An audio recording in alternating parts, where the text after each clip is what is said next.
I'm Sarah Podber, the Prevention Director at New York State Coalition Against Sexual Assault.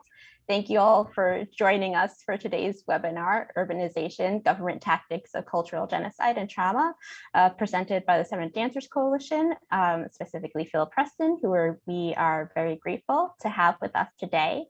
This webinar is part of our Ending Violence Without Violence virtual training series, which developed from the conference of the same name that we were unable to hold last year due to the COVID pandemic. Our partners on that conference and in this series are the Seven Dancers Coalition and Interrupting Criminalization Research and Action Project. We will drop the link for the training series in the chat box so that you can see more information and check out what's coming up, because we do have some other webinars in that series coming up. But before I hand it over to Phil from Seven Dancers, I just have some quick logistical notes. This webinar is being recorded now, and we will be sending out the recording shortly after we are able to process it.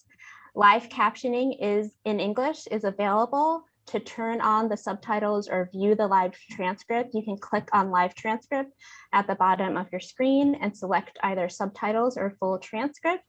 If you need any help with any of that, or you have any other tech problems or questions, please let us know in the chat. Myself and several other NISCASA staff are here today. So with that, Phil, whenever you're ready, you can, sorry, my dog's in the background. Phil, whenever you're ready, you can take it from here. And thank you again, everyone.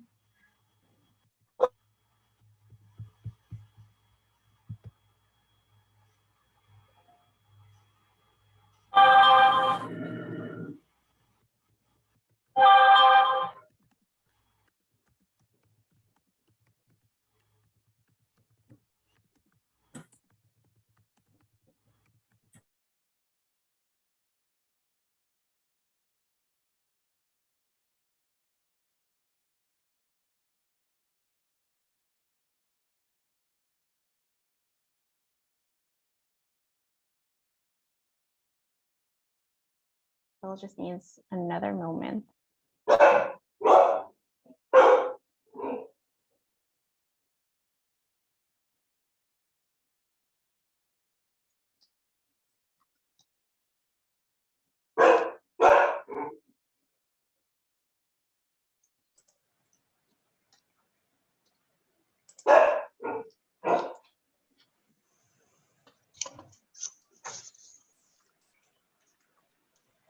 Okay, I think I'm ready.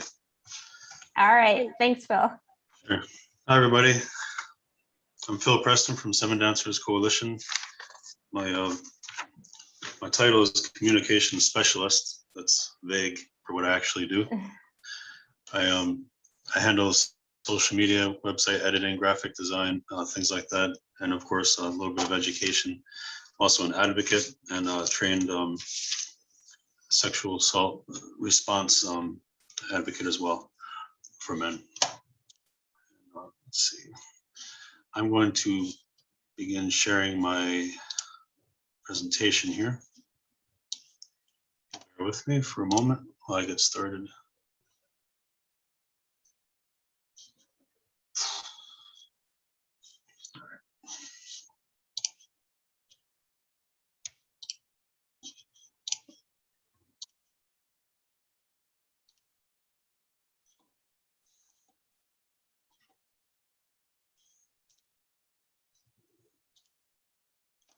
Right, you should see my screen now, I believe.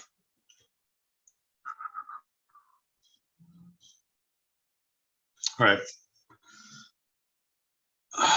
Urbanization, government tactics of cultural genocide and trauma. I don't use those words lightly. I believe that's exactly accurate as to what happened and continues to happen. For some reference, when if you look back at our history, especially within the general confines of the New York State area, one of the first things to happen to us to lead to this end would be what's commonly referred to as the Clinton-Sullivan campaign in 1779 during the American Revolution. Move these over. Here we had a loss of people, one by just straight out murder, starvation from what happened in the aftermath, and just no longer having a foothold in New York State. You'll see one of the things that that happened as a result of this. So it was Clinton, Sullivan, and two other generals. These two just get the they kind of get the blame or the, I don't know, or the responsibility for it. But there are four generals. They started out this in Pennsylvania. General George Washington, President Washington later, ordered these generals to go through the territory of the Six Nations, which is mostly throughout New York State and part of Pennsylvania at the time, and to just obliterate every village they came across, burn everything down, every building, destroy everything, burn every crop, tear up everything that's in the fields, and take as many prisoners as possible, men, women, and children. And the quote goes something like, the goal is not to simply destroy these villages and these people, but to completely overrun and devastate so that the Six Nations people could never have a presence in New York State or in the United States ever again. And there are many stories attached to this campaign of terror that happened.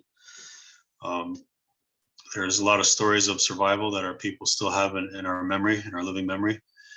How we got away from it, how we hid, how some of us were imprisoned, and how some of us, some of our family members, our ancestors, just simply died, either during the battles that happened in these villages or later on through mostly starvation and freezing to death. That winter was a pretty rough one. A lot of people froze and starved, and it's just awful. People split. A lot of people went up into the various territories in Canada to get away. And so this was, for the Haudenosaunee people specifically, this was the start of really breaking us down systematically, and as a way to control us, devastate us, and steer our future. At the end of the Revolutionary War, obviously the Americans were broke. They didn't have money. So part of a way of paying officers to pay them off was to give them land. And so land that they took from the Haudenosaunee, they gave that to military officers, obviously illegally, without title, without having clear title. And later on, New York State made further deals to wipe out the rest of our ownership in the state, and which is the basis of land claims there, because a state cannot seize or relinquish or give away native lands. That's a federal issue. And that's a whole nother story in itself, about what's legal and what isn't. So that nightmare occurred, and we're forced onto reserves within New York State and outside. And at one point, some reserves were dissolved and then gotten back again, like the one where I live, Tonawanda in Western New York. I'm going to loop back at the end of this presentation to someone who helped to regain those Seneca lands, because he's a product of what I'm talking about today in urbanization. So in the 1950s and 60s, the Indian Termination Act, following the Indian Removal Act, was to dissolve title of your nation. It was a way where leaders in the various native nations would sign documents saying that we no longer exist as a nation. We're gone. We're part of the United States now. People actually signed those things under duress, mostly. This was after the Removal Act in the 1830s, where people were physically moved from their territories to other places in the States. A lot of some of the people in, so, okay, before I go further. So there's two types of reservations in the United States. One is lands reserved within your original territory. The other would be lands reserved in another place far off where you're moved to. So mostly New York State is land reserved in original territory. That's why, say like the Oneidas in central New York are where they used to be, only it's a tiny fraction. The Onondagas are where they used to be. Senecas and partly the Cayugas are where they used to be. but only in part. There was a faction of Senecas and Cayugas that were moved all the way to the Indian Territory, which was in Oklahoma, and they still have a reserve down there, but they're pretty disconnected. Some of the Oneidas were moved to Wisconsin, but not all. And there's so there's a whole history there. That's kind of how New York State looks. So following that Termination Act, something that happened during the removal, I know I'm flipping around a little bit, but the Dawes Act and similar land practices and the enrollment of 2/3 Native holdings, things like this. What happened with the Dawes Act specifically, it's the easiest one to research. That's why I mentioned that one specifically. But so our people, whether our Haudenosaunee people or other nations, were moved onto reserve. And what they did when these reservations were created was take the whole chunk. I'm trying to stay on camera here, and say there were, I don't know, however many thousands of acres or millions of acres of land. They decided that families, the first way to break down each nation is to break through from the clans, right? Usually land is held by clans. So we're going to make individual families owners of each land. So each family gets, I don't know, maybe 64 acres or 320 acres. And that's your land from now on for your family. And they divvied it up. And then when they went through all the Native families on that reservation, there was still a vast expanse of land left over that no family could claim because they already used up the acreage that they're allotted. That land was taken and sold off to non-Native settlers. That was part of how the big land rush out west happened. It was just taken. So if you put a family on 200 acres of land, that family has children. Say they have 4 children. The parents, eventually die, and those 4 children get that land. Now they each have 50 acres. Those children have children, and it keeps dwindling down until almost any reserve you go on, in most places in the U.S., there's just not enough land for everybody to live on because of the way it was broken down like that. Almost every reserve in New York State is that way. It's just too small. There's no way to subsist on the land that we have. So that was part of the so that kind of thing with the land grab. It developed into the expansionist theories and expansionist mindsets with the Americans. And once you start pushing for more and more land, that whole bit with the United States and Manifest Destiny, where they believe Americans believe that it was their destiny to own the lands all the way from the Atlantic Ocean to the Pacific Ocean. And of course, there's millions of people in the way, but those millions of people look different. They're Native. They look different. They act different. We live different. And so, got to get the military wanted them out of the way for the government to give land to non-Natives. And a lot of there was already racism, but a lot of it really took off at this point,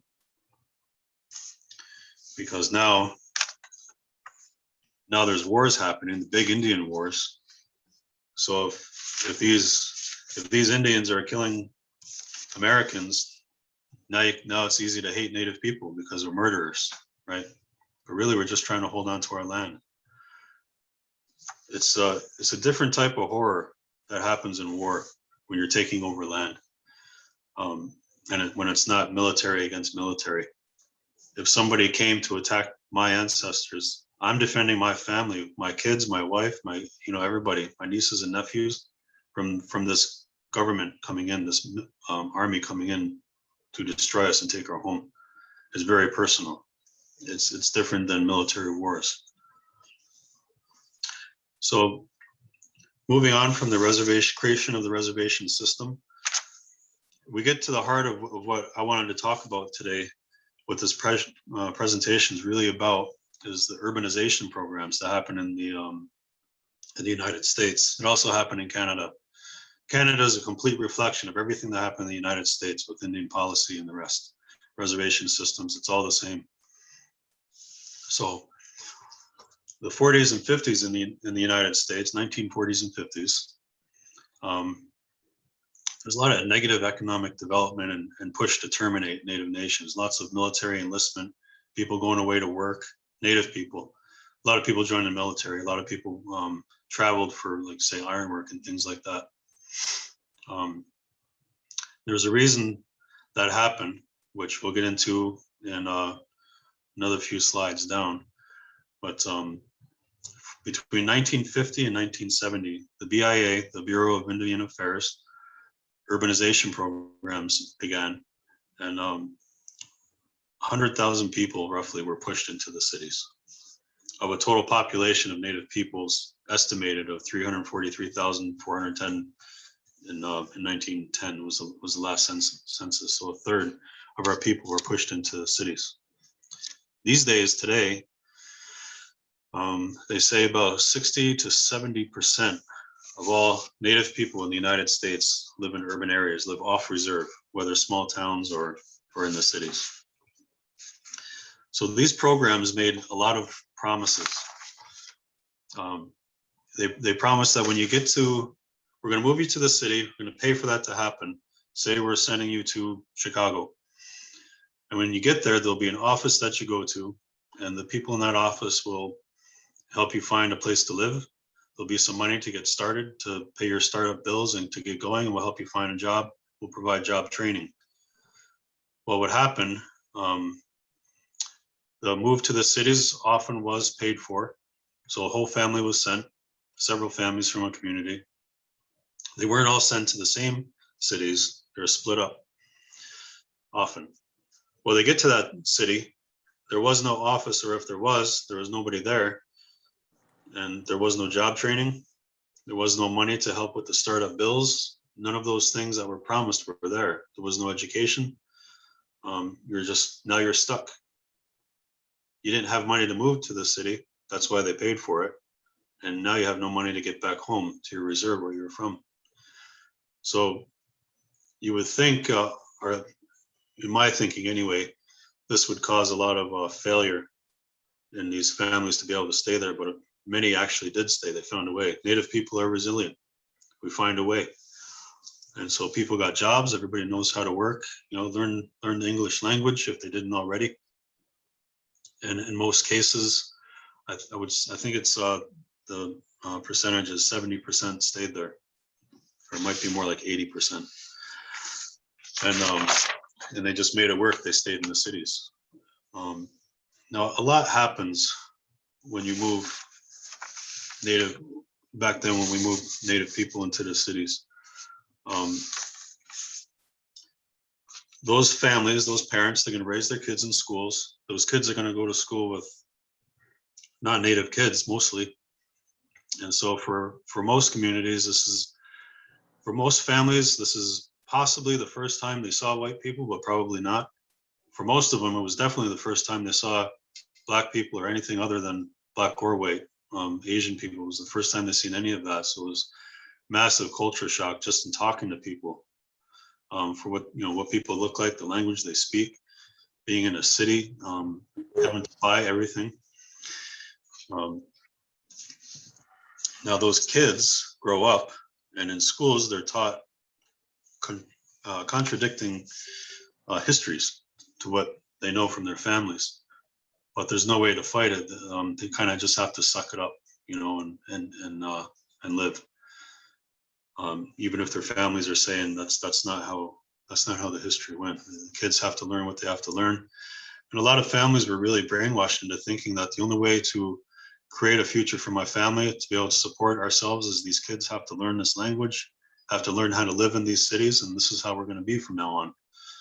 So a lot of us were just pushed to just kind of suck it up. Don't talk about who you are. That happened to my family. That's how I'm able to talk about a lot of this, is my family went through this, and they weren't allowed to talk about it. And I'm only 47, and growing up, when I would ask my family about who we are and where we're from, they didn't want to talk about it. One guy that I met, like a great uncle, he was a real nice guy, real friendly, talking to everybody. And then I brought that up. Someone said that I was looking for information on the family, where we're from, which community we're from, which res, you know, in the US and Canada, we came from a few different places. And all of a sudden he got mean. He got a real angry look on his face. And he said, that's ancient history as far as I'm concerned. Don't talk about that. I was just shocked, like I hit a wall.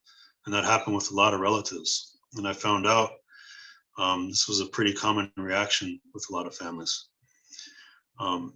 Another experience I found was strangely at the other end.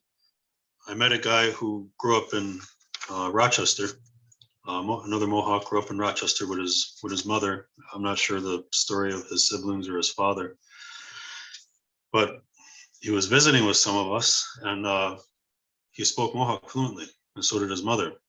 And only a few of the older people that were in the room actually still spoke Mohawk. All of us from my generation and younger didn't. And he found that strange. He's like, I grew up in the city and I speak Mohawk. How come you guys don't? We're just all looking at each other like, you know, I grew up off reserve. All my friends that were in the room, they grew up on reserve. Some of them had fluent speaking parents, but they didn't have the language. It creates a lot of strange relationships, a lot of strange conversation because of that. So the other thing that will happen is kids grow up. They start dating in high school, right? If there's no other natives, you're going to date whoever's there. And this leads into intermarriage. And this is a very touchy subject. I focus on it, and I feel like I sort of have a little bit more leeway to do so because I come from a mixed marriage, because that's what my father did. There was no other native women around. So he found my mother in an Italian neighborhood.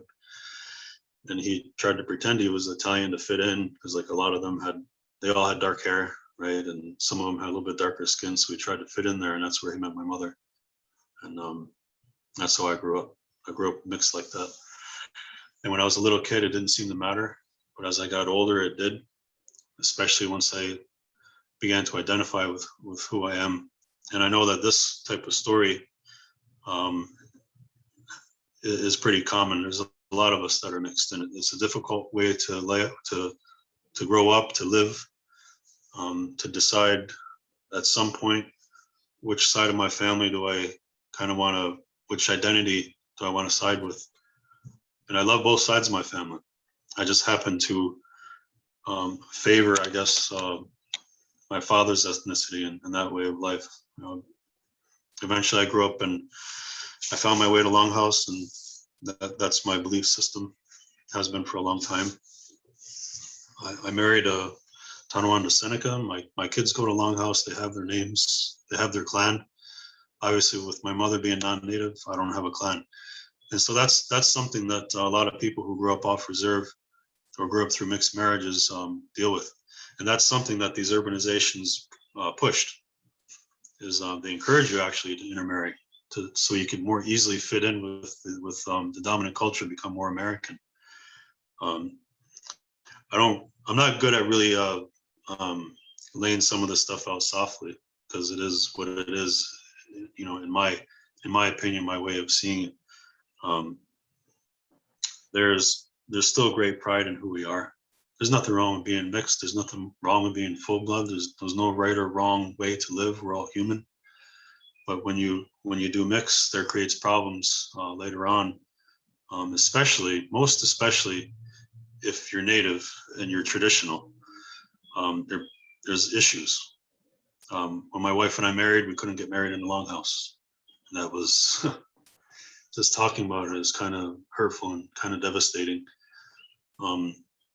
If we ever lived off reserve, my wife and I, her home community would not have allowed our children to get names, because they had to be sure that we were going to live Longhouse way.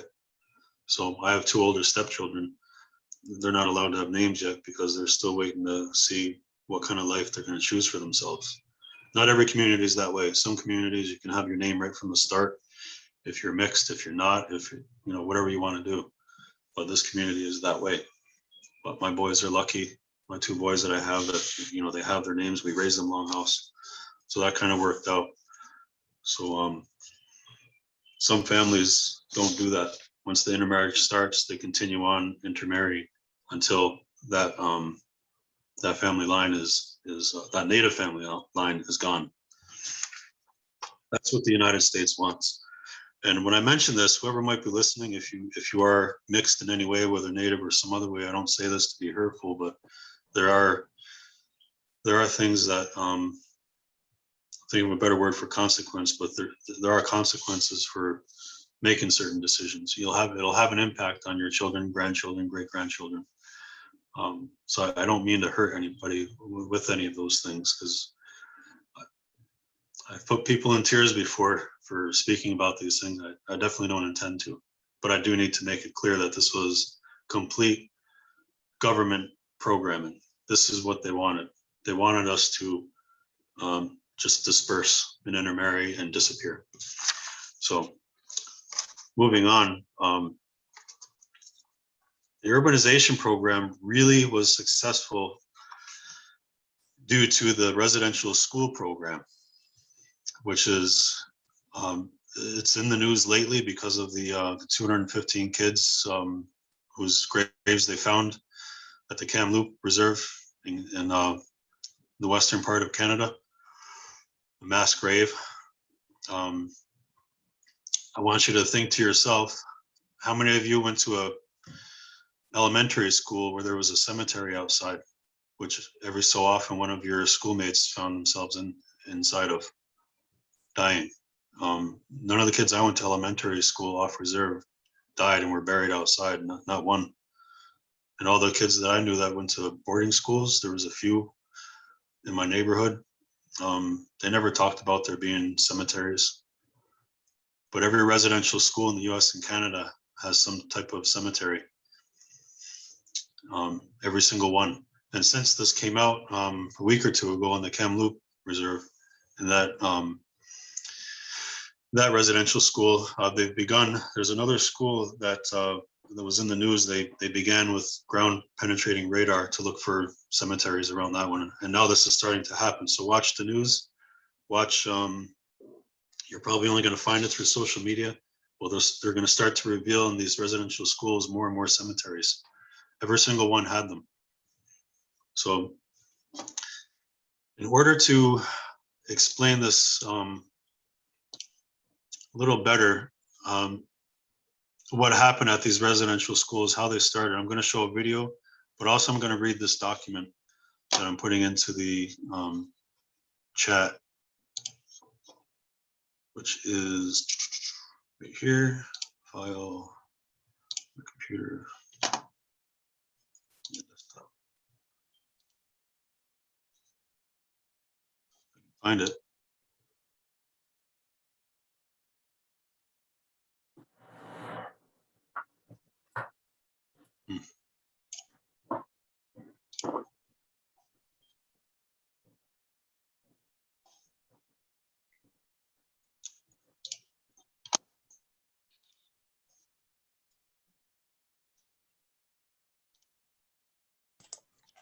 Phil, you're doing a great job.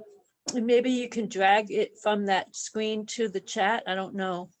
That's what I'm going to try right now. I think it'll. Thank you.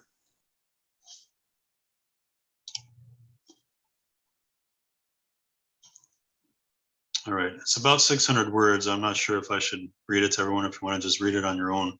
It's from the perspective of someone who went through residential school. All right, so I paused my screen, resume, here we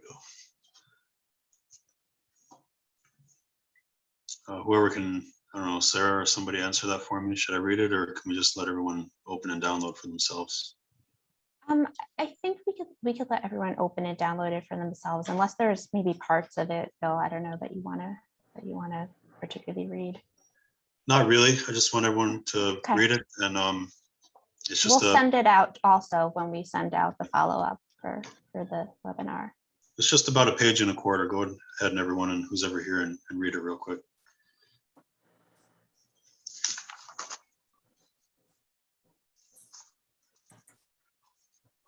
Open the chat box there and click. Not the plastic card with a name on it, but rather you who are a person. What creates your personality and character? So I'm having trouble opening it, so I'm wondering if it might be like that for other people. So maybe you should read it. Sure, all right. Thanks.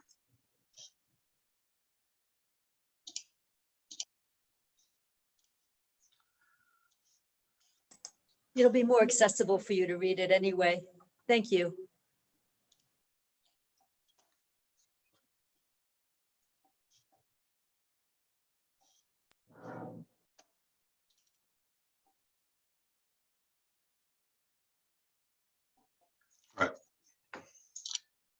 Imagine your identity being stolen from you, not the plastic card with the name on it, but rather who you are as a person, what creates your personality and character being systematically changed. Imagine being punished for speaking the only language you know, for wearing the only clothes you have ever known, for eating the food you always eat, for wearing your hair a certain way, for praying the way you always pray. Imagine that mental, emotional turmoil, not being allowed to be who you are. Imagine being kidnapped with a bunch of other kids, not knowing why, not knowing if they will ever let you go back home. Imagine hoping every day that your parents would come get you, not knowing that they were unable, that police stopped them. Imagine being beaten, starved, raped. Watching the same happen to other kids and there was nothing you could do about it. Nobody protected you. You cried yourself to sleep many nights until the sorrow, sadness, and isolation from your home and family became overwhelming. And you no longer cried, you felt numb. The only thing you felt was the wrap of the wooden ruler on your knuckles or the pain in your tummy when you were hungry. You eventually blocked this out also. Emotions and emotional growth stunted, halted, suppressed. No more feelings of safety. The mind, body, spirit in survival mode, on guard for other harms, high alert but unable to feel. Just a child whose feelings have been shattered, who no longer has a sense of love, safety, belonging, togetherness, family, all taken away.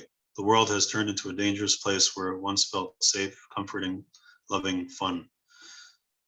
The worst kind of mental trauma to destroy somebody's identity of who they are, that confuses the child mind, living secretly in the heart and mind, the child whom they are, but living outwardly as the captors, kidnappers, abusers force you to be, living a lie.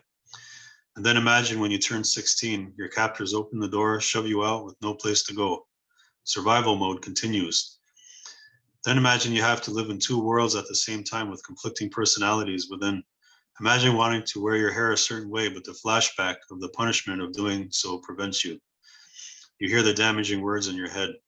Dirty, ugly, stupid, savage. Imagine trying to pray and say words in your own language, but you've forgotten how. Imagine you seek out and find your people, your family, but they now seem like strangers, for they had to cope and numb the pain while you were gone. Their babies, their children missing, not knowing where you were unable to see you.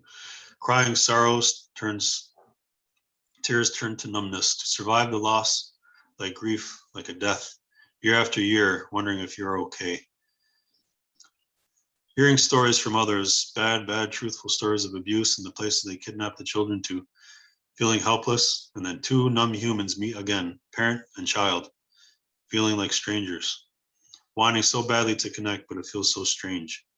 How to learn how to love and trust again, how to learn who you are, how to recover stolen identity. Indigenous history. This is what should be taught in schools, how the government, the police, and the churches conspired together to destroy Indigenous people by trying to destroy the children, the family unit. To all the child hearts inside the grown-up bodies, I cover you with love, prayers, peace, and good energy. Residential schools, concentration camps for kids. For the survivors and in memory of those who lost their lives as a result of this madness, your lives matter. And this was provided by the Indigenous Life Movement. I still get choked up when I read this account. When I first created this this presentation 2 years ago, I hadn't known, although I suspected at the time, that my family went to residential school on my father's side, just because too many things were common. And it turned out a section of the family that lived in Maine was sent to residential schools over there.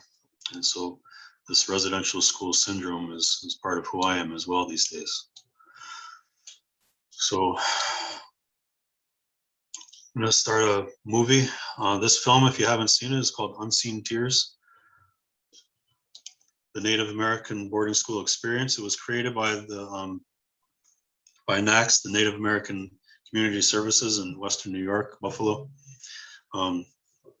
I'm right now in Lockport, New York, and they actually have an office right down the hall from me. And I bumped into one of them this morning before the presentation, and this person is in this video.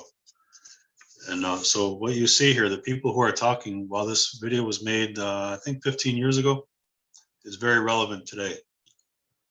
There's a person a few hundred feet away from me who experienced this, whose family experienced this. So at this point, Phil, is your audio working, or do you want me to share the video? I think it's better if you do. Okay. It's not Then working. I'll go ahead and start the video then, yeah? Keep in mind that the first minute or two of the video is completely silent, and that's on purpose. The first thing you should hear is a little bit of background singing, I believe.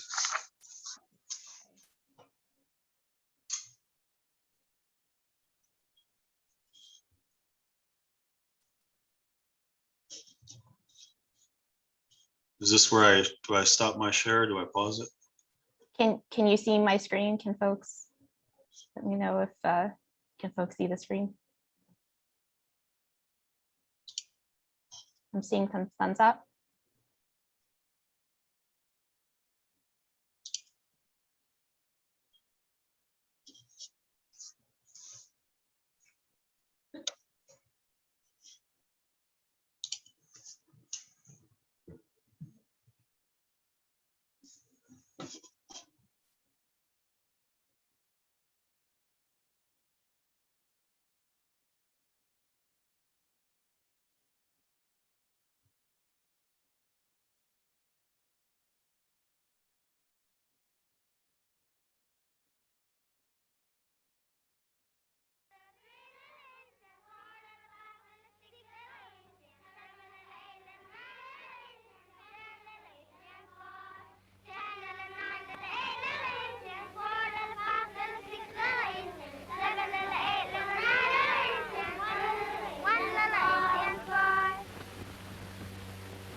Little Indians. That's a song that was counting dead Indians back on the trails when they would kill Indians. See all these little kids in uniform, and we'd be wondering how come they're like that. We weren't dressed like that, but these little kids were. I remember being younger, growing up on a reservation, and being told, don't trust white people, don't listen to them. You're never told why. The government schools are constantly being built and hospitals added. We bring them in, clean them up, and start them on their way to civilization. I would ask social services and human services audience, how many people know about residential boarding schools? How many people here do? This never makes it into the history books. This is never talked about. Why did those schools get started, and who started them, and what was the rationale behind it? And the first general policy was the only good Indian was a dead Indian, that we needed to be killed, exterminated, eradicated.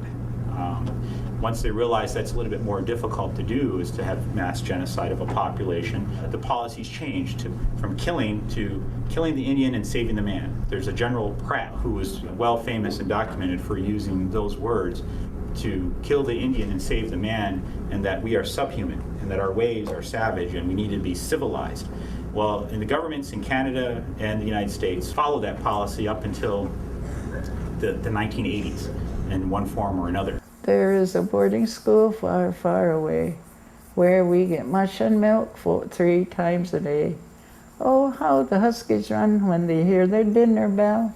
Oh, how the Huskies run 3 times a day. Like I say, I went to the mush hall when I was 4 years old. I was there for 9 years, and once in a while we'd come home in summertime, but not all the time. When the counselors came and told my dad that he couldn't raise us properly, we were at the mush hole 1 week and our heads were full of bugs. Well, there's a lot of sad times, but I mean, like, I didn't get like angry and have any resentment until after I got out, because I didn't know, like, from 5.5 to 16, they would just thought it was just like a normal upbringing, like to not have no parents and stuff like that. Right. So that's, and after I got out, and then they thought, well, this is the way they were supposed to be treating us. I think my mother couldn't take care of us because our father was into alcohol. Me and my sister, we started there in 1945. I was 5 years old at the time. We had all our hair cut off. We were made baldies. We were really bald. And that wasn't a very good feeling to have. And they used to call us mush hole baldies. That's what the kids on the reserve used to call us. Oh, we can go in now.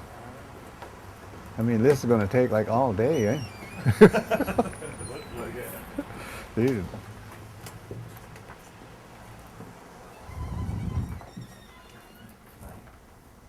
We were taken to the hospital to get checked out for nits and whatever, I guess that was, and, you know. Well, they checked us out, you know. Then they split us. The school was split in age group and by the boys and girls. Boys were on one side, the girls were on one side. And they went from the lower age up to high school level. My mom was going to walk out here and go out this door. And at 5.5, my sister tells me that I grabbed my mom's leg, and you know, of course we were all just crying. The whole 4 of us were just crying, like, you know, because my mom was going to leave us here. So I grabbed my mom's leg and well, crying and that, and just kind of like hollering like, "Ma, don't leave me," like, you know. So, but anyway, like while that was going on, like the supervisor came over and just kind of grabbed me and took me off my mom's leg, and then my mom just walked out, and I've never seen her for those 10 years that I was here. She never come to see me once. I don't know why. They took my brother away to where he was supposed to stay, and my sister, she just went on her own.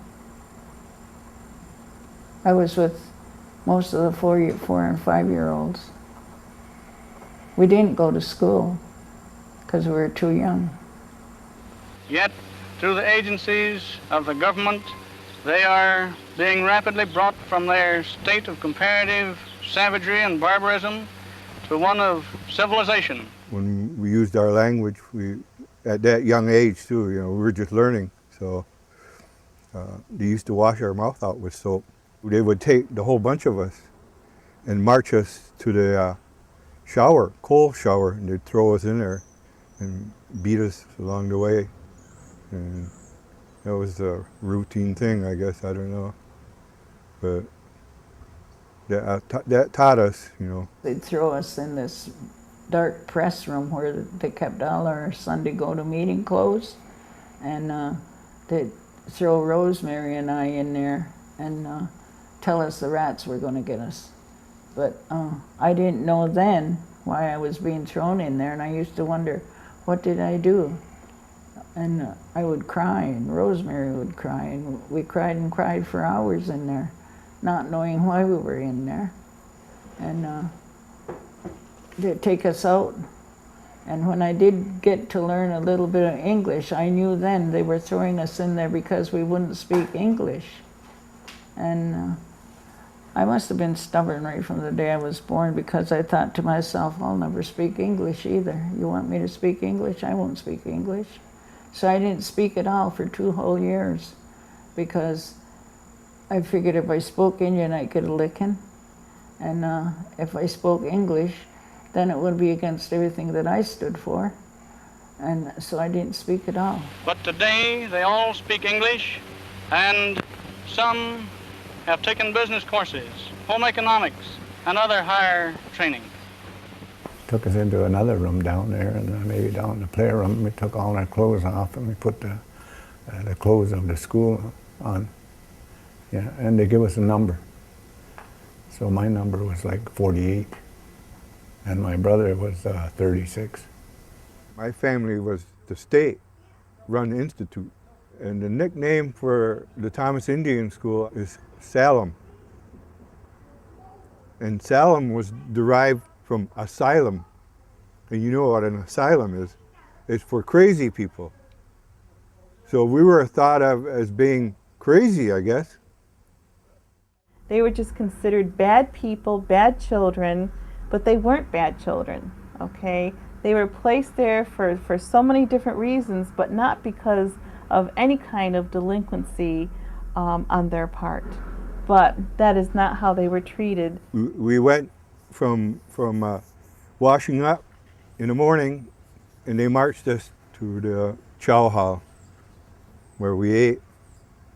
Everything was routine, just like the military. One of the superintendents during the time that my mother was there actually came from correctional services. And so because that person came with that kind of a background in corrections and working in penitentiaries, that's exactly how he decided that Thomas Indian School would be operated. Children marched from here to there, just everything, you know, had its place. I talked to some of the men who went there. I would say majority of them went into the military. Military life was easy for them. They knew how to do all the marching, they knew how to line up, they knew how to dress with their uniforms, everything was being exact, making the bed in a military style. They knew all that before they went into the military. I was in A division, my sister was in B division. A whole lot of things that happened. Things that I can remember. When I was 6 years old, this man chased Rosemary and I from Mohawk Park because they took us all on an outing when it was time to come home. This man called us into the gazebo, told Rosemary and I that he had something for us, and that's where he tried to molest us. And we ran. And even now I have nightmares of running. But my brother, he ran away after being here about 5 years. They never caught him. So he said that we were really bad and we were born of the devil. And if we told anybody what he was doing, they wouldn't believe us anyway. And that's so true, because when he did, I think he had penetrated me that time. And I was bleeding and I was sore. And I went and I told the nurse. And she asked me what happened, so I told her.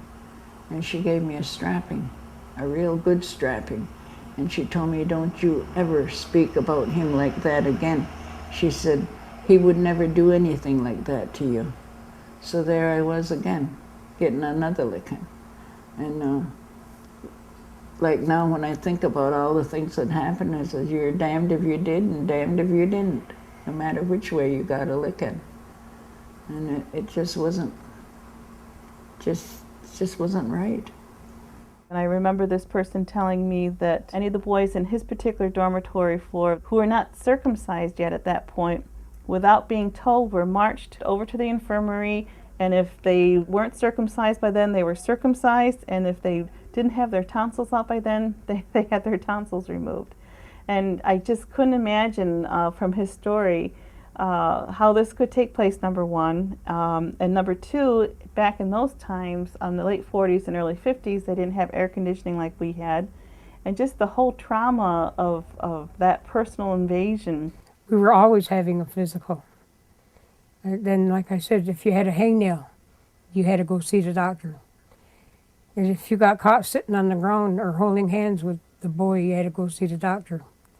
They were all the time checking to make sure that everybody was a virgin. So in the summertime when we went out to work, he would give us a physical, and then when he came back, we'd get the physical. I said, and you better come back with everything that you left. You know, he wanted to know if you had intercourse or not, you know. And, but everything, little thing, sexual, they were always checking on us, you know. Yeah, they had you scared. But one girl thought that you got pregnant just holding hands. They had shop on this floor here, then home economics on above.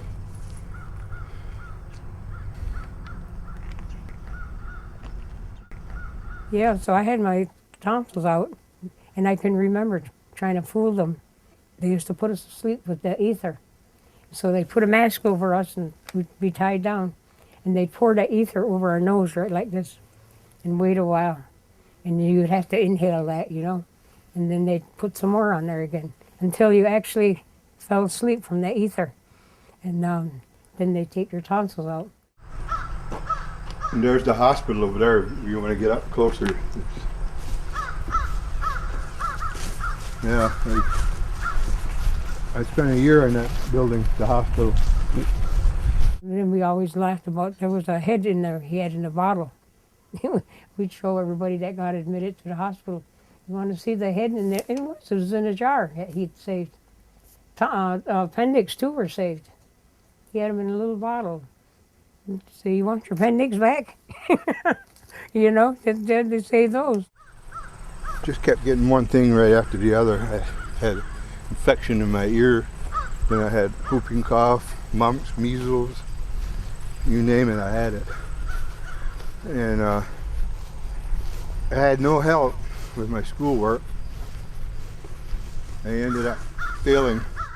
My brother was in sick there, and they said he just had a cough and a cold. And they would never let my father go up to see him. So one day my father came and he told the nurse he was going up to see his son, and there was nothing she could do to stop him.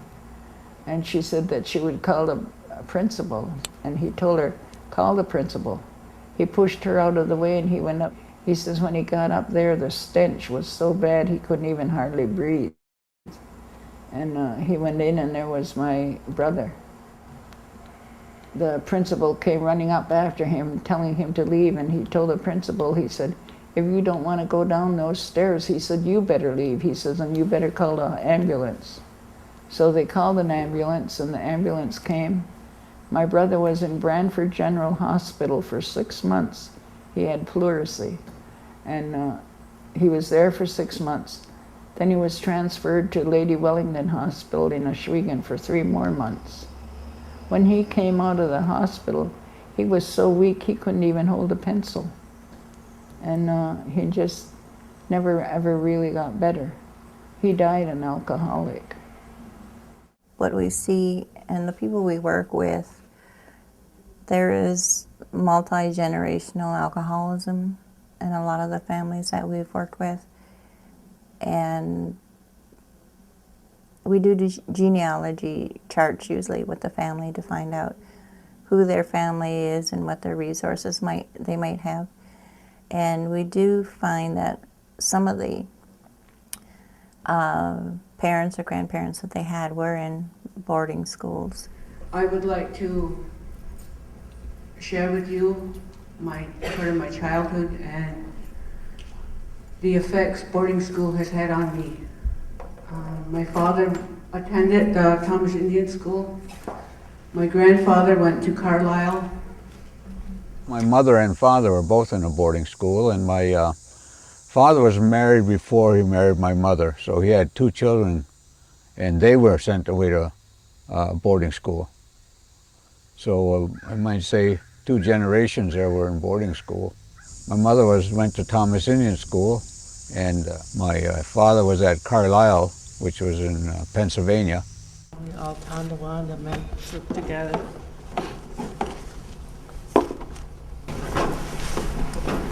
I just want to grab a picture of my nose.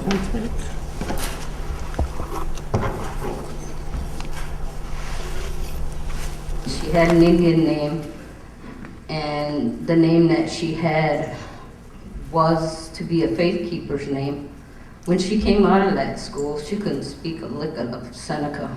You can see the difficulty in when the families try to parent their children, that the lack of bonding with their children, some anger, you know, as a matter of fact, there's a lot of anger and alcoholism. So those are some things that I see on a regular basis from families that had a relative or parent or grandparent who were in boarding schools.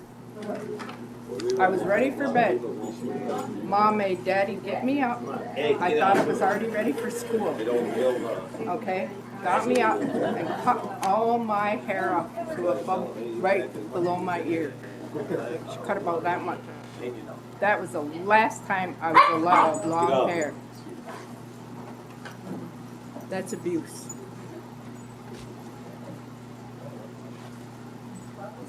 And that was standard practice at the boarding school? Yeah. Everybody went through that one. Everyone, you see? But that was another thing. We don't know Carryover. if that was a carryover. We don't know. She was trained to be a domestic. She learned the art of physical punishment. With the harsh punishment, you have a lot of domestic violence. When a child is constantly defending themselves from the rest of the world, they cannot grow emotionally because they're always defending themselves against whatever is coming at them. When I started going to school down there, it was a good thing because I got to hang around with the people I got to play with all day long. But then they try to teach us this stuff we don't know anything about. At the time, I knew the language pretty well. I grew up with Seneca language. I got my hands hit a lot for doing it, and I got to paddle a lot for doing it. But in second grade, Mrs. Cooley had us do a play, and we all had a great time with that play. And the play she chose was Little Black Sambo. And none of us really had been exposed to black people before, you know, so we didn't know any difference, you know, so we put on the Little Black Sambo play. And when she picked the cast, she told us this too. She picked the person in the room that was of the darkest skin to play Sambo. And we all had our part. So it was a very, I guess, subtle way to begin that whole teaching about racism, you know, and who is and who isn't, and the way we feel about people that are different than ourselves. So. And it kind of got, you know, built in at a really young age. When I began to search out why I did the things that I did, that I began to understand what my father went through. I can remember my mother kind of ran our household like an institution. We had our daily chores, weekly chores posted to the refrigerator each week. We had to make our beds like in military style. That's exactly how she taught us. Everything was just prim and proper to the ironing, all of that. But it was almost in the same structure that she learned and she adopted in the only way that she knew how as a resident of a boarding school. Have we passed some of that on to our children? Yes, I think so. Is there going to be a point in time where our children's children will begin to move away from some of that? I think so, because I think in part of the healing that our families and our communities are going through, and actually looking at some of this impact and being able to talk about it in a good and healthy way and to understand and to reflect, not in a negative way, helps us just to move beyond that and to try and get back a lot that we lost. So I'm just here today to look for that healing. I'm not looking for anything else. And I am looking to forgive. I forgave my mother, but I wanna forget Thomas Indian School, because I know in my heart that my mother did the best she could by me. You know, she wasn't to blame. She had an institution that was her parent. Kids were taken from here and sent to boarding schools like that.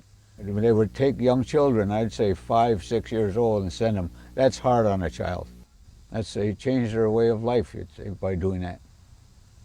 They were used to living here, I mean. Everybody knows that, and everybody that really lived here, I don't think they could move from here. Nobody said anything.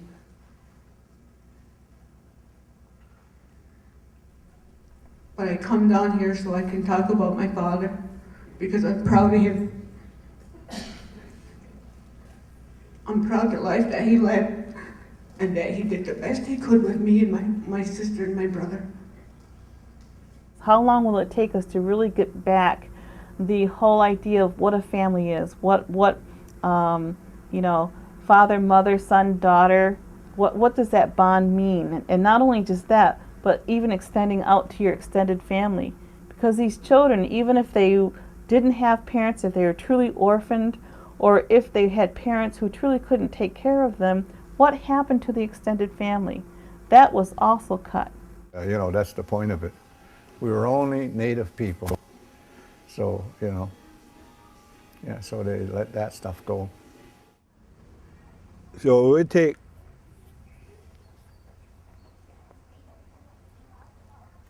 a long time to undo, and I can't say that it would ever happen, because to heal,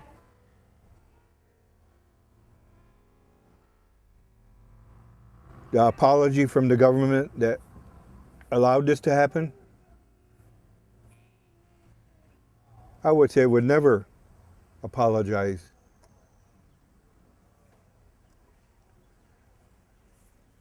And what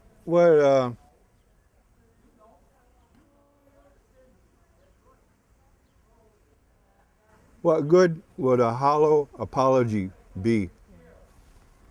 That's how I look at it. For an apology would have to be sincere. And how could it be sincere if it came from a guy that never went through that experience? Or was the one behind it? It was before their time that it started. So how could they be apologetic towards what they did to us?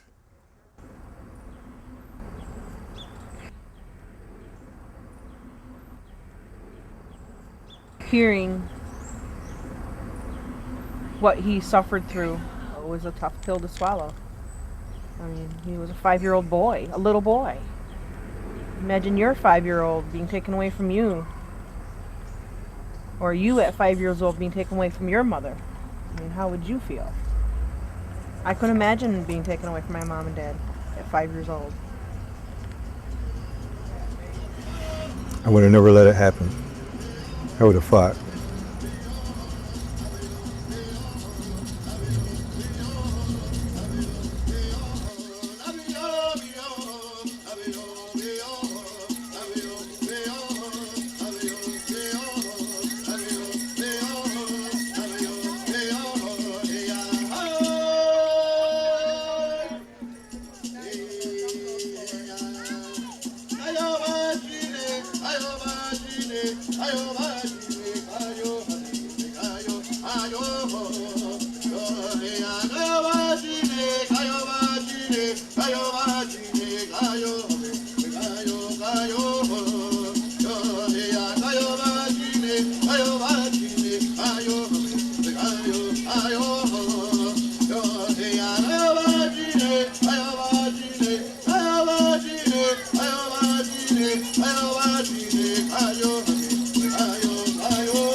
All right.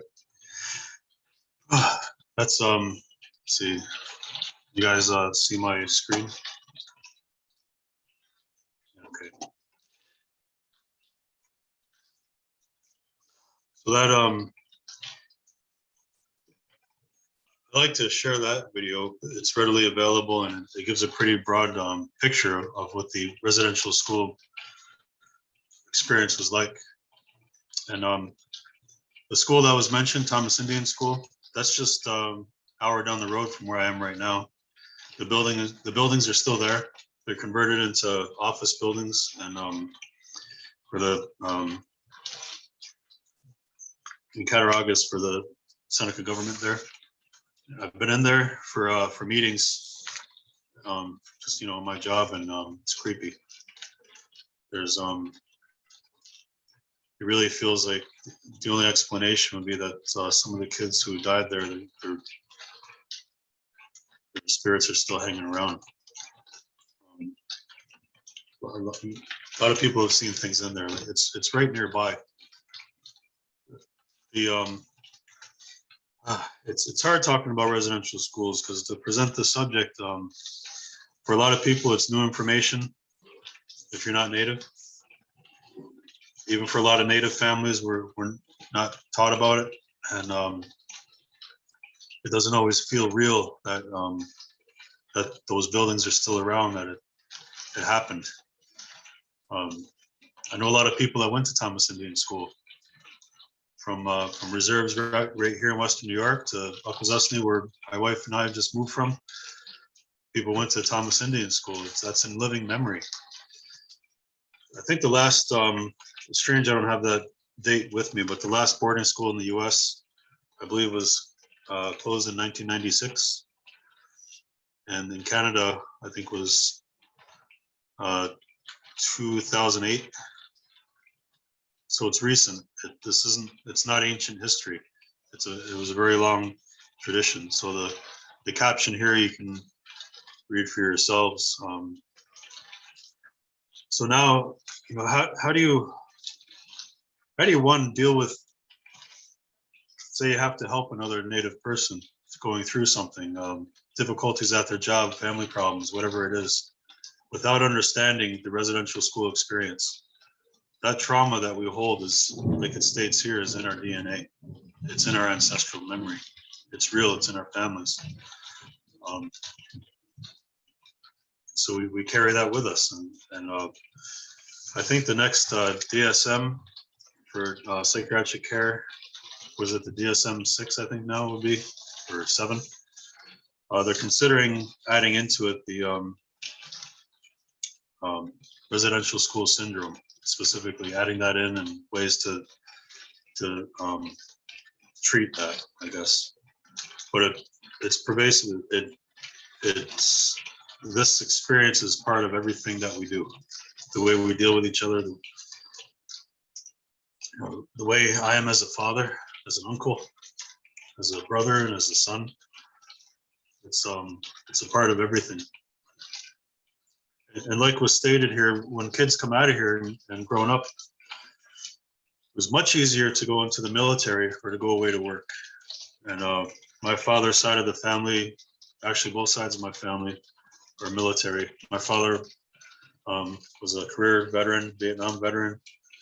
He retired from the military as a drill sergeant, so that was interesting growing up with that. And his father was in the Air Force. His father in the Air Force in World War II was witness to Japanese concentration camps in the United States, which is something a lot of Americans don't seem to know about. Some of those were right at Fort Drum in northern New York. They don't like to admit that, Japanese concentration camps. So, I don't have pride in the military history. I know a lot of families do. I personally don't share that. I'm proud of my family and a lot for what they believe they're doing. When they believe strongly in something they're doing, I'm proud of their conviction. Everyone makes the best choices they can in the experience that they're living in. And coming out of residential school, our families made the best choices they could. what else are you going to do? So back to living in the cities now in the urbanization program. A lot of our people found Americans very impersonal. That was our experience with the non-native public. Americans were impersonal, they're dissatisfied with their own lives and not happy with their government. And so our reaction to that seemed to spark a new value on culture, tradition, wisdom of our elders, and connection to community in the 1950s and 60s. And that's where a lot of like a new pride came out in Native life. And that set the stage for all the political action in the 70s with the which seemed to happen right at just in time for the hippies, right? The hippie movement. Maybe that's, I don't know if that's a derogatory term, hippie. I know a lot of people who are proud of that term. But during that time in the 70s, 60s and 70s of, loving your neighbor and that, and a lot of our people went back to traditions.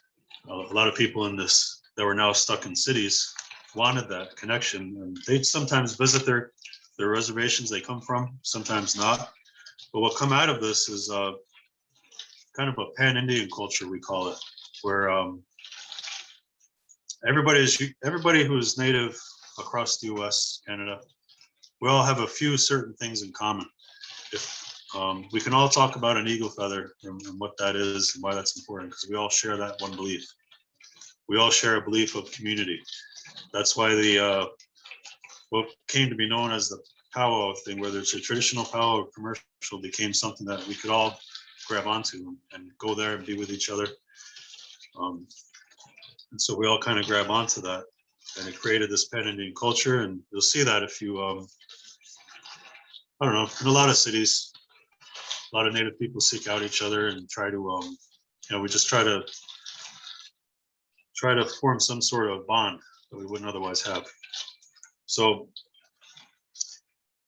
residential school, urbanization, living in cities, living in towns, living off reserve, not speaking your language, being ashamed of who we are. All these things led to today, Native people have a much higher degree of negative social problems than other Americans. To throw a few statistics at you. Normally I work with a board behind me. I don't know why I didn't do that this time. But in person, that's how I do it. So Native people in general have a 38% higher rate of accidental deaths, which is a broad term. 54% higher rate of diabetes. 126% higher rate of liver disease and cirrhosis. 178% higher rate of alcohol-related deaths. And we're 3 times more likely to be homeless. So in 1930, there was less than 10% of all Native people in the US lived in urban areas. At the 2000 census, 66% were living in urban areas. And now it's higher than that. It's, I think it's about 3/4, about 75% roughly, among a national average. I believe we skip the slide here.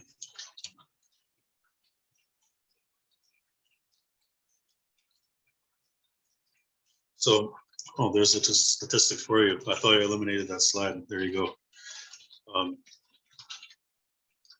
So down at the bottom there, the purpose. If you could say a purpose for urban Indians, city Indians, Native people living in the cities,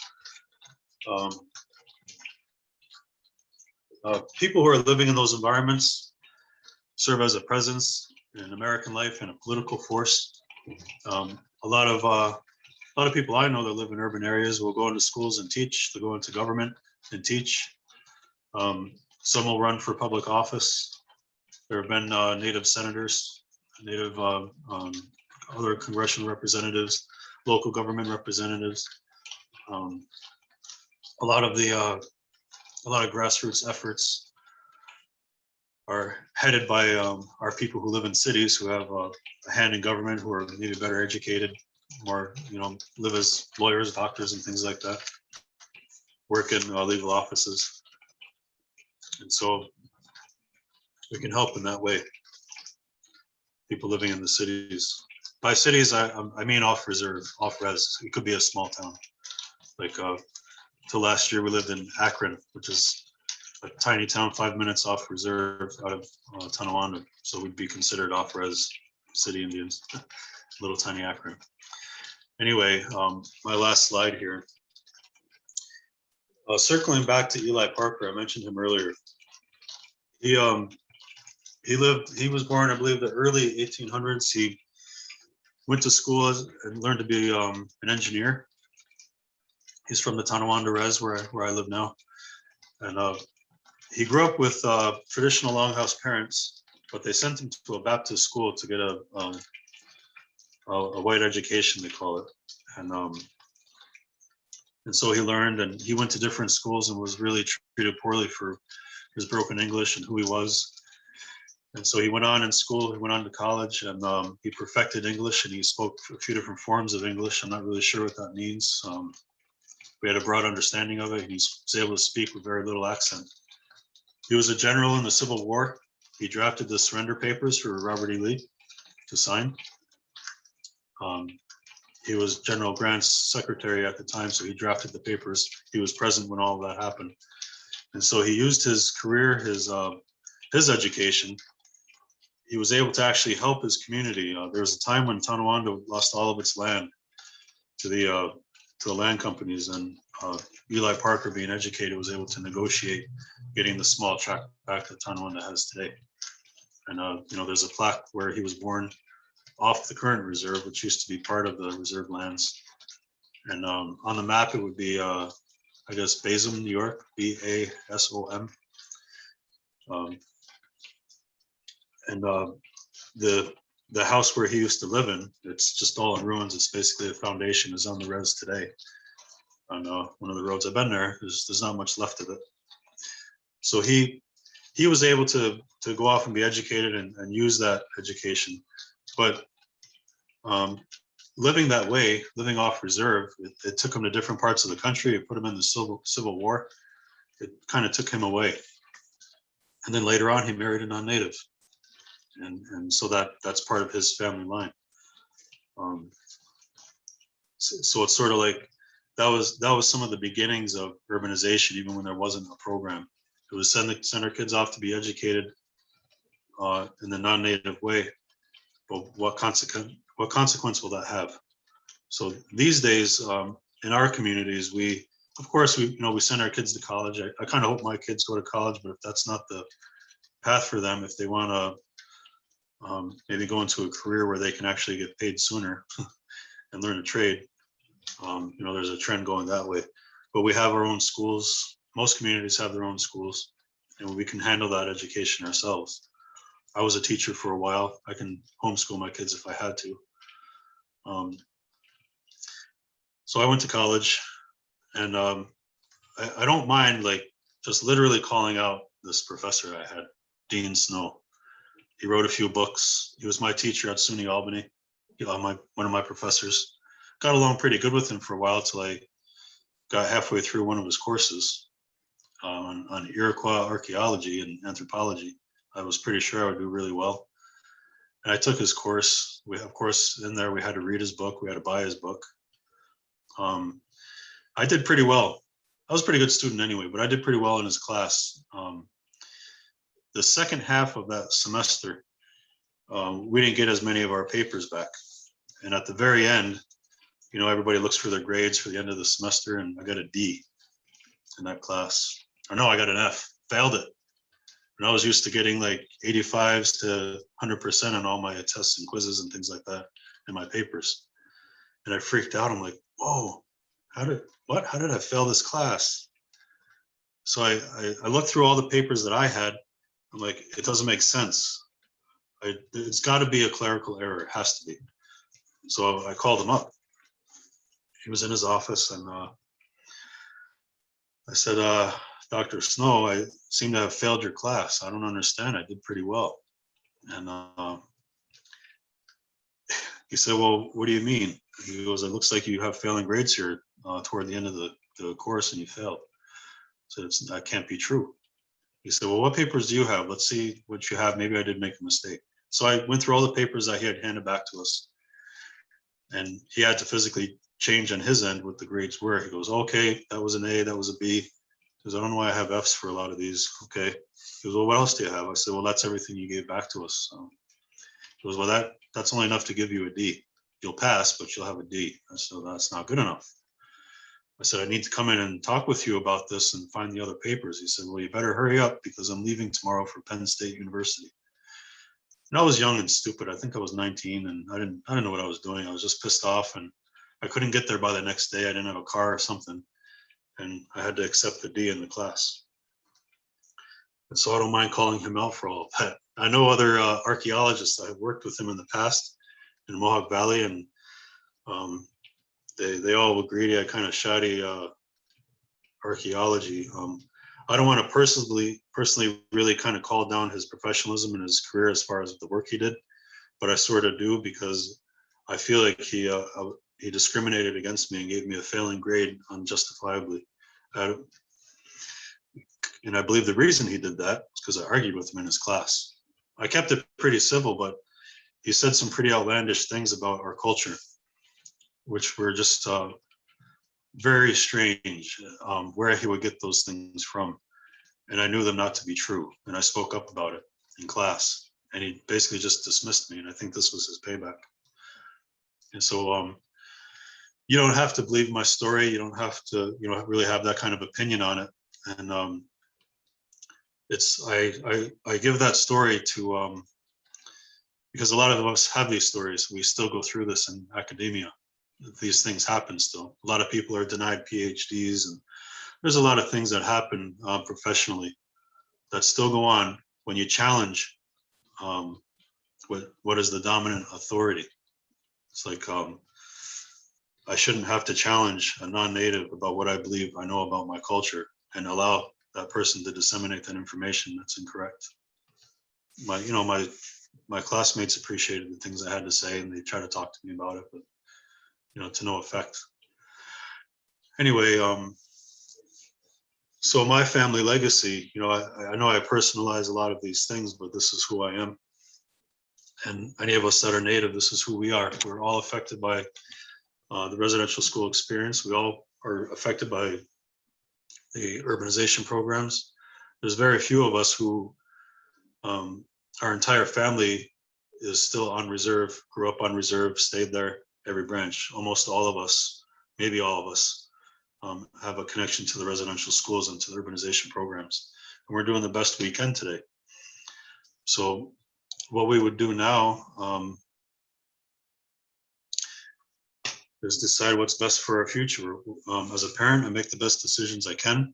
And just, as a man in general, I try to balance and we all do this, we try to balance our culture with our what we need for ourselves.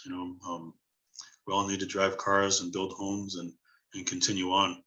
But in the midst of all this, there's a few things that go on in my mind in general as a human being, and I think a lot of us experience this. I'm clicking back to this slide.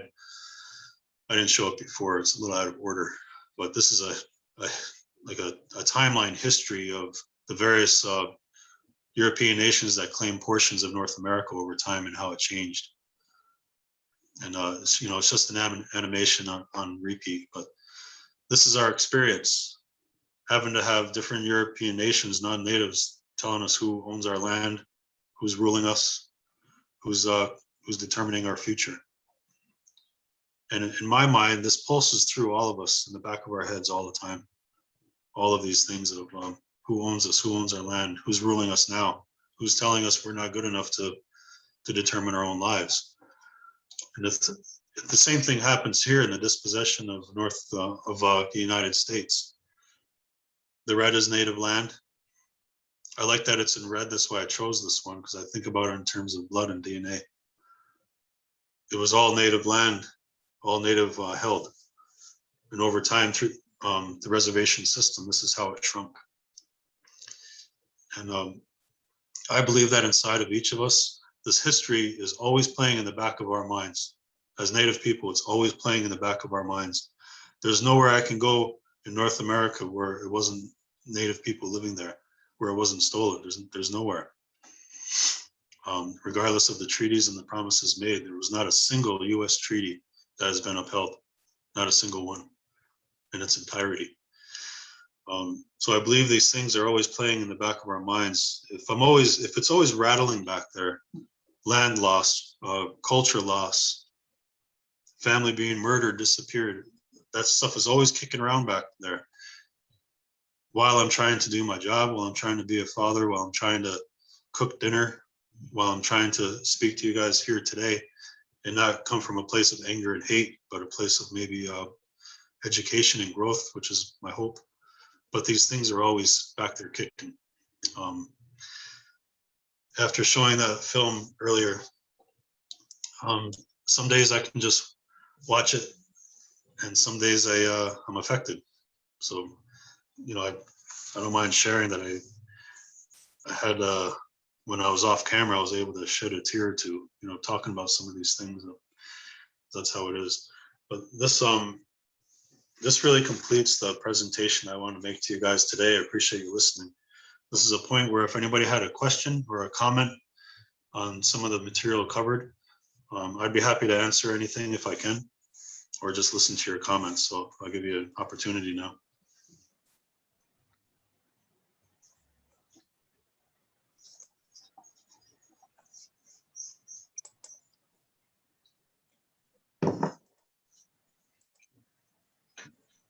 Thank you so much, Phil. And I just wanted to say that folks are welcome to unmute if to ask a question or comment, if that's easier than typing into the chat.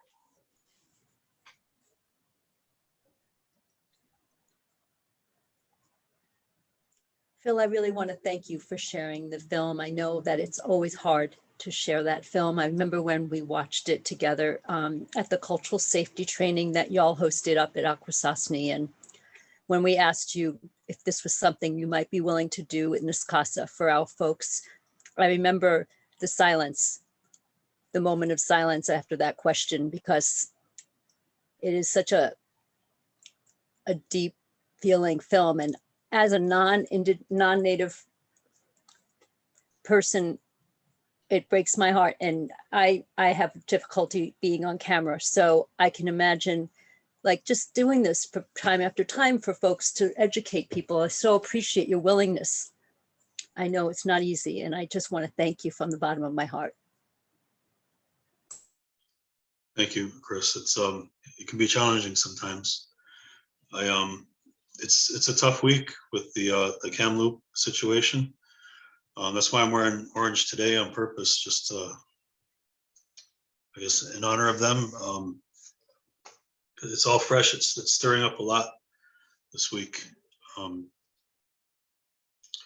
But I share what I can. I'm glad you guys took something from it, and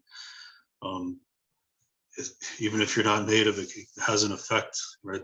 We're human, and that humans could treat each other this way and keep it secret for so long. It's insanity.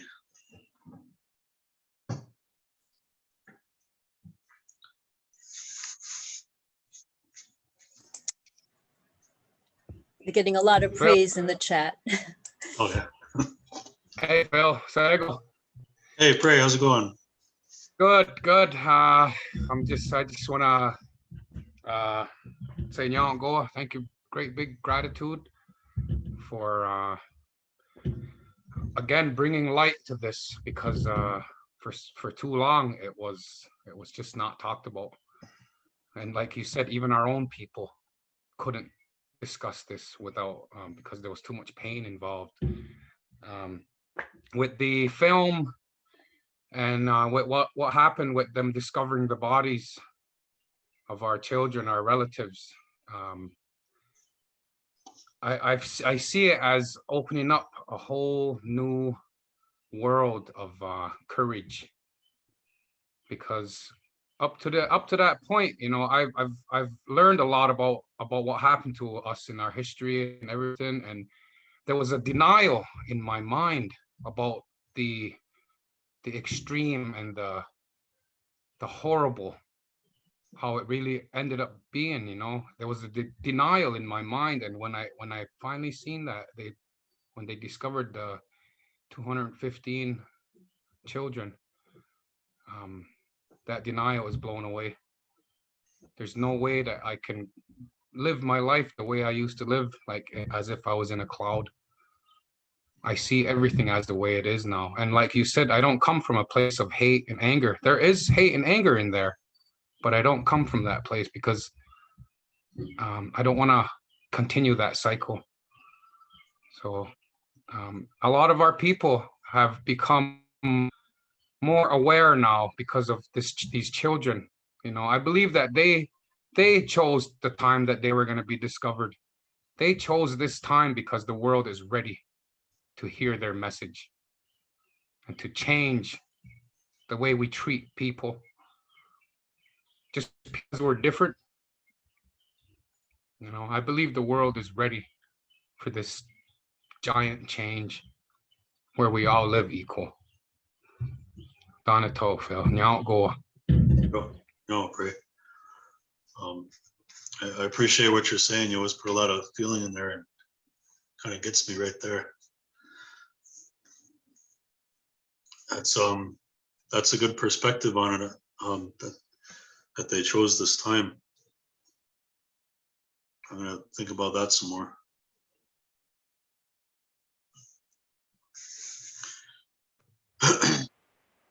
I think I wanted to just do a quick thanks and real deep appreciation for what you shared too, from our field and from the coalition that we're at. We had just a really special place for all of you in our conference. We're so glad that we've been able to continue that on in webinar form, and we're really excited for everything that comes next. Our colleague earlier today, Selena Bennett Chambers, and I were chatting just in a different meeting, and she said that trauma-informed means understanding the history of what really happened.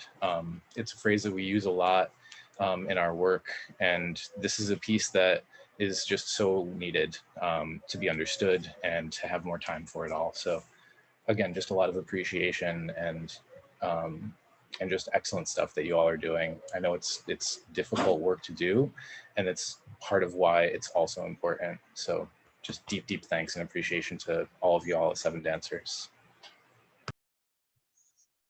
Thanks, E. I'm glad we're able to be part of this, and my coworkers and I to bring our own special pieces to what we have of ourselves and our background to share with you guys, because you have a bigger audience than we have, and we learn from each other. It's not one-sided. So. Okay, I guess. Are you able to read the chat, or do you want any of us to read the comments to you, or are you able to see it? I can see it. Let me see here.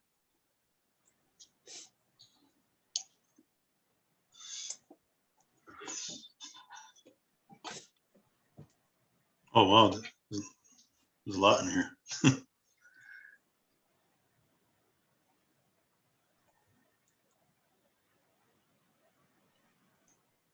I like that, excessive isms in academia, that's for sure.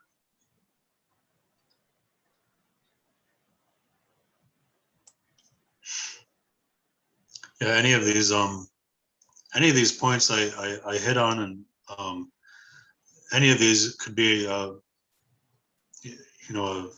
presentation in themselves, and I hope that it's provoked a lot of questions or a lot of need to discuss further, like someone mentioned here, and how it can be broadened.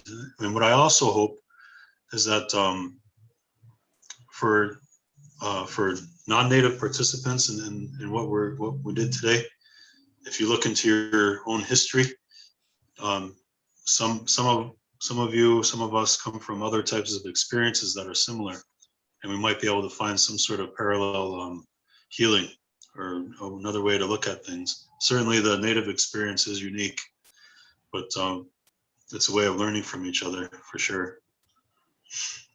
I'm still reading here. See if there's any questions.